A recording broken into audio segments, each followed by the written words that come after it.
Support WrestleTalk! Give us a subscribe. Thanks to Football in the Groin, Colton James Holman for being an awesome pledgehammer on Patreon. Oh hey WrestleTalk, look who's just crossed over. It's me, SoCalVal from Screenstalker. And yes, the same SoCalVal you may know from Impact Wrestling, WOS Wrestling, and generally about every promotion ever. I'll work anywhere. Frankly, I'm sure you're sick of seeing me, but you're here now, so let's talk wrestling. Today, I've got some hot gossip for you concerning WWE's Super Showdown. Rumor has it that we are in for an awesome pay-per-view, but before we get started, have a super click party by hitting the like, subscribe, and bell icon to enable notifications and leave a comment down below to answer the question of the day. Which match are you most excited to see at Super Showdown? Super Showdown is set to emanate from Saudi Arabia, not that you would know that, on June 7th. The Saudi shows are never short on controversy, and with controversy comes speculation and rumor.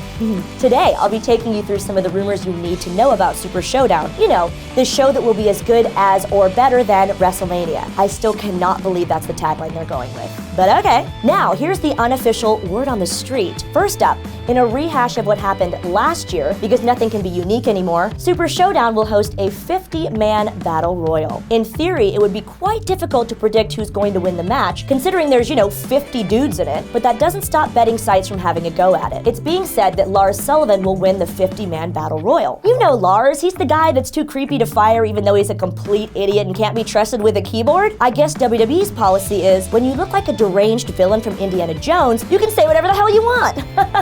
Awesome!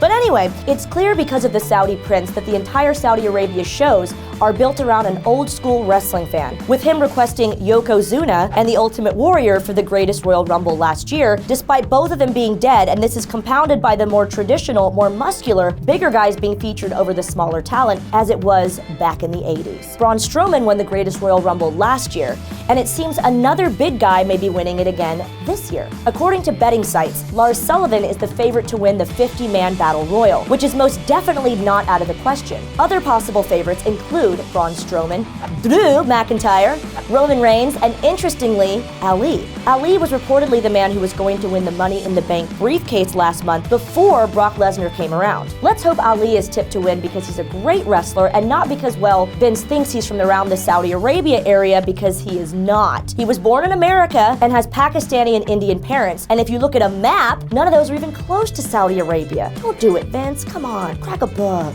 Now, if you're like me and you're constantly reading wrestling predictions on the interwebs, you know that most people are assuming Braun Strowman will win. While Braun will almost certainly be competing in the 50-man Battle Royal as well, he also has a match against Bobby Lashley, because you guessed it, big men. In probably the least shocking news for the entire card, Braun Strowman is currently the favorite to win the match, hopefully in a nice quick match so we can get on to the technical masterpiece between two young up-and-comers that will be Goldberg versus Undertaker. Though others are saying Roman Reigns will win, the big dog is set to take on the best in the world at Super Showdown, and Roman is the clear favorite to win the match. Shane McMahon has been on a hot streak, defeating The Miz at WrestleMania and in their rematch at Money in the Bank, and he's clearly a favorite for the Saudi Arabia crowd, with him winning the tournament to crown the best in the world, which, lest we forget, he wasn't actually a part of at Crown Jewel last year. Having said that, this is Roman Reigns, and the chances of him losing to Shane McMahon are so incredibly small, even smaller than the chance of Mojo Rawley becoming Universal Champion. Also in the rumor mill,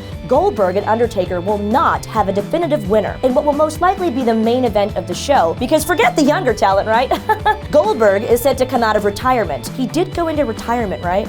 That was a long 3 weeks, wasn't it? So he's taking on The Undertaker in what is being billed as a dream match. The two behemoths of the wrestling industry will do battle, and there can only be one winner. Or can there?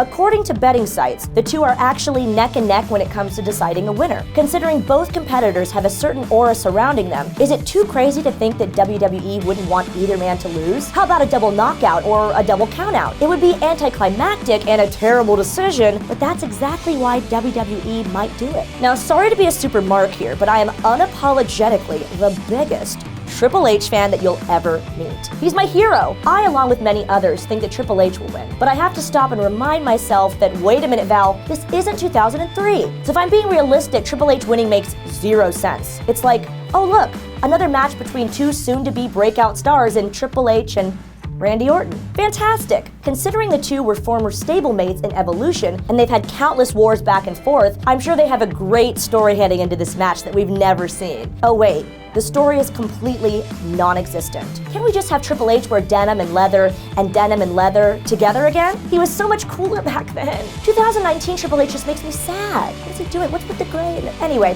considering Triple H just knocked off another former Evolution stablemate in Batista at WrestleMania 35, and Randy Orton has most recently failed to win the Money in the Bank briefcase or take any bumps at all in that match, it would seem likely that the Cerebral Assassin would be the one to pick up a win over the Viper. And that's exactly what betting sites are reporting right now, with Triple H a strong favorite to win the match. Another theory, Seth Rollins will win. Seth Rollins will be defending his Universal Championship against Baron Corbin at Super Showdown. And considering Rollins' feud has been more with Brock Lesnar than it has with Baron Corbin, the chances of Corbin taking the belt away from Rollins would be minimal. That's exactly what betting sites are reporting as well, with Rollins far and away the favorite to retain his championship. Don't worry though, I'm sure Corbin will get his rematch at Extreme Rules, or Stomping Grounds, or whatever the hell the next pay-per-view is. I don't know, Great Balls of Fire, and in someone's house, Bash at the Beach. I'm just too old for this stuff. Can't we just settle this on Sunday Night Heat and be done with it? Damn! And yet another theory, Kofi Kingston will win.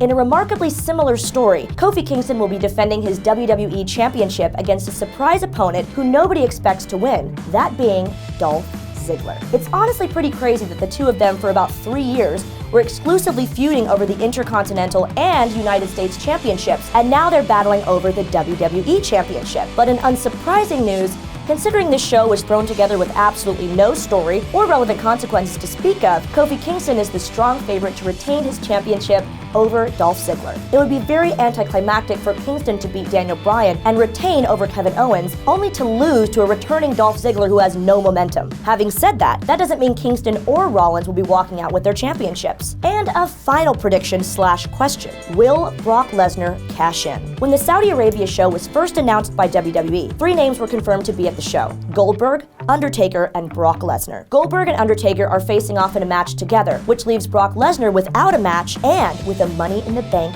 briefcase. If we put 2 and 2 together, Brock could very well be appearing to cash in the briefcase on Rollins or Kingston. If ever there was a time to not get as much backlash from the live crowd, it would be in Saudi Arabia. Brock won the Universal Championship at Crown Jewel last year, so it's really not that unlikely that he could win another at Super Showdown. While of course cards are subject to change, it would be very unlike WWE to advertise a Brock Lesnar appearance and not follow through with it, especially in Saudi Arabia, when they like to throw literally all of their money at the wrestlers that can go. And that, my friends, is the Wrestling Rumor Mill, proudly presented by me, SoCalVal. I'll be watching with you on June 7th when WWE's Super Showdown emanates from Saudi Arabia. I'm just kidding. I'll be watching RuPaul's Drag Race.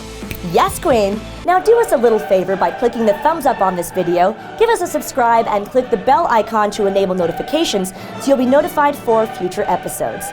A special thank you to our pledge hammers on Patreon, some of which you can see scrolling below me right now. Click the videos to my right to be taken to even more videos as well. Until next time, I'm SoCalVal for WrestleTalk.